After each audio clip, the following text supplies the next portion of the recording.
was like, let's try to mimic the Mills manipulation through repeated movement. So we flexed his wrists into full flexion, stabilized it on a table, had him go into full pronation, and then extend into end range extension while it's fixated. And that's demonstrated, or there's a picture of that in the paper, and it's also demonstrated on our YouTube channel for Maccio Physical Therapy if people want to see that in live technique. But it was basically the same pre-manipulative position of Mills manipulation, just with patient-generated pressure. So it was safer than just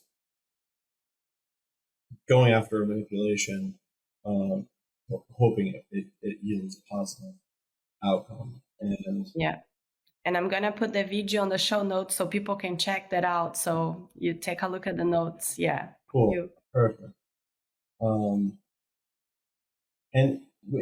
So I kind of have like the McKenzie worlds colliding with the Mulligan world and the Mills world. And then this Mercer-Bogduk article I start thinking about, like, why is there no longer movement loss? And there's one sentence in this long, just, wordy research paper about pathoanatomy, where they talk about this displaced tissue, these meniscoids, capsular rims, and fat pads that can get displaced, have nociception, cause movement loss.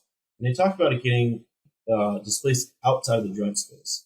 So in my head, I'm kind of like, okay, this thing moved around, and now it's sitting under the extensor tendon. And when we taught in the extensor tendon through the Mills manipulation, we were getting a compressive force on that aspect of the joint. And that makes sense to me. There's something sitting outside the joint space. There's no movement loss. And now we're compressing it from a different angle. So I just thought all of that combined together was really interesting. And I was really happy that all that happened, to be able to connect the dots of it all with this patient and to see it just work.